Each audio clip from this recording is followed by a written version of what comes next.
আসসালামু আলাইকুম এভরিওয়ান। আজকে আমি আপনাদের সাথে মুখে দিলেই মিলিয়ে যাবে এমন একটা মুচমুচে রসালো খাজা তৈরির সহজ রেসিপি শেয়ার করব। শুধুমাত্র ময়দার চিনি দিয়ে খাজাটা তৈরি করে নেওয়া যায়, আর খেতে হয় অনেক বেশি মজাদার আর মুচমুচে।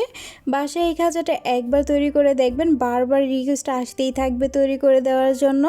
আশা করছি আমার এই সহজ খাজা তৈরির রেসিপিটি আপনাদের ভালো লাগবে। তো খাজা তৈরি করার জন্য প্রথমে আমি একটা মিক্সিং বলে 1 কাপ ময়দা নিয়ে নিচ্ছি। এরপর এর মধ্যে দিয়ে দিচ্ছি স্বাদ মতো লবণ আর 2 টেবিল চা চামচ রেগুলার রান্নার তেল। এবারে তেল আর লবণটাকে ময়দার সাথে হাতে একটু সময় নিয়ে ভালোভাবে মিশিয়ে নিব। তো ভালোভাবে মিশিয়ে নেওয়া হয়ে গেলে হাত দিয়ে এভাবে মুট করে ধরলে যদি এমন দলা পেকে যায়, তখন বুঝে নিতে হবে মেশানোটা পারফেক্ট হয়েছে। এখন এর মধ্যে কিছু পরিমাণ পানি দিয়ে একটা সফট ডো তৈরি করে নিব। তবে পানিটি কিন্তু একবারে দিব না, অল্প অল্প করে দিব আর মিশিয়ে নিব।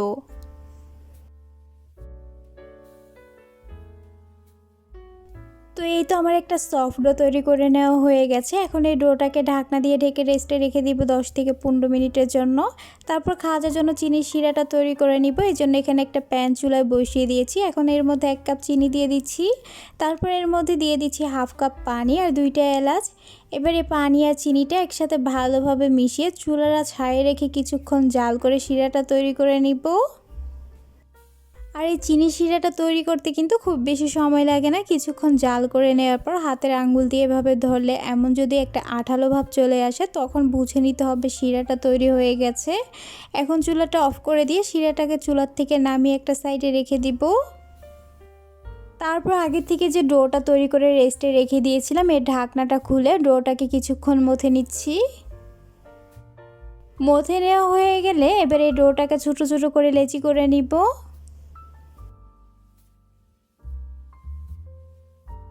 তো এখানে আমি 5টা লেচি কেটে নিয়েছি। এবার এখান থেকে একটা লেচি হাতে নিয়ে হাত দিয়ে এভাবে করে ঘুরিয়ে ঘুরিয়ে একটা গোল বলের মতো তৈরি করে নিব। আর সবগুলো লেচি আমি একইভাবে গোল বলের মতো তৈরি করে নিয়েছি। এখন এখান থেকে একটা লেচি বোর্ডের উপরে নিয়ে নিব। তারপর বেলার সুবিধার্থে এর উপরে কিছু পরিমাণ ময়দা ছিটিয়ে দিয়ে একটা রুটি বেলে নিব। আর রুটিটাকে যতটা সম্ভব পাতলা করে বেলে নিতে হবে, এতে করে খাজাটা অনেক বেশি ক্রিস্পি হবে।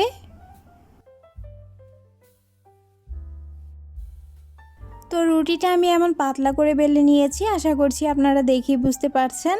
আর একইভাবে আমি বাকি রুটিগুলো বেলে নিয়েছি। এখন এই রুটিটার উপরে সামান্য তেল দিয়ে হাত দিয়ে এভাবে করে পুরোটা রুটির উপরে লাগিয়ে নিব। তারপর তেলটা লাগিয়ে নেওয়া হয়ে গেলে এখন এর উপরে কিছু পরিমাণ কর্নফ্লাওয়ার দিয়ে এটাকেও হাত দিয়ে এভাবে করে পুরোটা রুটির মধ্যে লাগিয়ে নিব। আর হাতের কাছে যদি কর্নফ্লাওয়ারটা না থাকে, ময়দা দিয়েও সেম কাজটা করে নিতে পারবেন। কর্নফ্লাওয়ারটা লাগিয়ে নেওয়া হয়ে গেলে এবারে রুটিটার উপরে আরেকটা রুটি দিয়ে দিচ্ছি। তারপর সেম একইভাবে এর উপরে প্রথমে সামান্য তেল লাগিয়ে নিব। এরপর কিছু পরিমাণ কর্নফ্লাওয়ার দিয়ে এটাকেও হাত দিয়ে পুরাটা রুটির মধ্যে লাগিয়ে নিচ্ছি। আর একইভাবে আমি এখানে 5টা রুটি দিয়ে দিয়েছি। এখন এই লাস্টের রুটিটার মধ্যে প্রথমে সামান্য তেল লাগিয়ে নিব। তারপর কিছু পরিমাণ কর্নফ্লাওয়ার দিয়ে এটাকে পুরোটা রুটির মধ্যে লাগিয়ে নিব।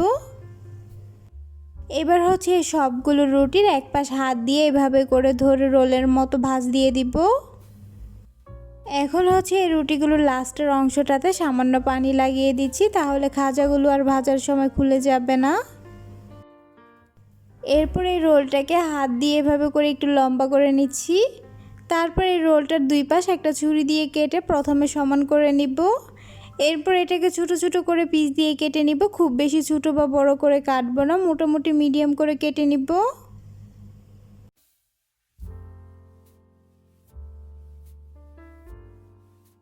তো পুরোটা রোল কেটে নেওয়া হয়ে গেলে এখন এখানে একটা লেচি রেখে বাকিগুলোকে বোর্ডের একটা সাইডে নিয়ে নিচ্ছি।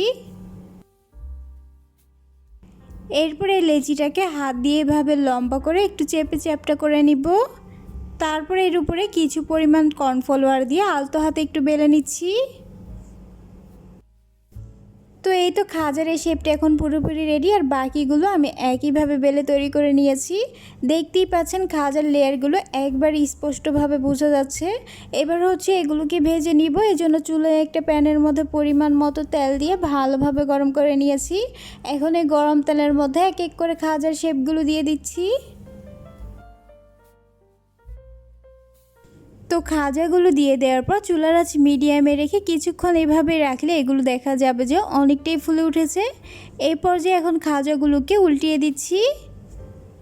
আর এইভাবে খাজাগুলোকে কিছুক্ষণ পর পর এপাশ ওপাশ করে উল্টিয়ে গোল্ডেন ব্রাউন কালার ক্রিস্পি করে ভেজে নিতে হবে। তো খাজাগুলো আমার গোল্ডেন ব্রাউন কালার করে ভেজে নেওয়া হয়ে গেছে। এবার হচ্ছে এগুলোকে তেল থেকে উঠিয়ে একটা কিচেন টিস্যুর উপরে নিয়ে নিব, এতে করে এক্সট্রা তেলটা চুষে নিবে। আর একইভাবে আমি বাকি খাজাগুলো ভেজে নিয়েছি। আপনারা চাইলে কিন্তু এই খাজাগুলো এই পর্যায়ে যে কোনো একটা বক্সে সংরক্ষণ করে রেখে দিতে পারবেন 15 থেকে 20 দিনের মতো। আর শিরা দিয়ে দিলে কিন্তু এটাকে রেখে আর খাওয়া যাবে না। এবার হচ্ছে খাজাগুলোকে শিরার মধ্যে ডুবিয়ে নিব। এই জন্য এখানে আগে থেকে যে চিনির শিরাটা তৈরি করে রেখেছিলাম এর মধ্যে একটা খাজা দিয়ে দিচ্ছি। তারপর এটাকে আলতো হাতে এপাশ ওপাশ করে চিনির শিরাটা এর মধ্যে ভালোভাবে লাগিয়ে নিব।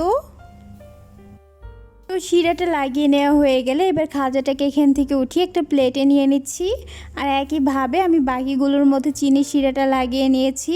মাশাআল্লাহ, দেখুন খাজাগুলো দেখতে কতটা সুন্দর আর লোভনীয় হয়েছে, খেতেও কিন্তু হয়েছে অনেক বেশি মজাদার আর মুচমুচে। মুখে দিলেই মিলিয়ে যাবে এই খাজাগুলো। আশা করছি আমার এই খাজার সহজ রেসিপিটা আপনাদের ভালো লেগেছে। ভালো লাগলে অবশ্যই বাসায় একবার হলেও ট্রাই করবেন, আর ট্রাই করে আমাকে কমেন্ট করতে ভুলবেন না। আর একটা অনুরোধ করব, আমার চ্যানেলটি সাবস্ক্রাইব করবেন এবং আমার ফেসবুক পেজটি ফলো করবেন। আজ এ পর্যন্ত, আবার দেখা হবে নতুন কোনো এক রেসিপিতে। সে পর্যন্ত সবাই অনেক বেশি ভালো থাকবেন, সুস্থ থাকবেন। আল্লাহ হাফেজ।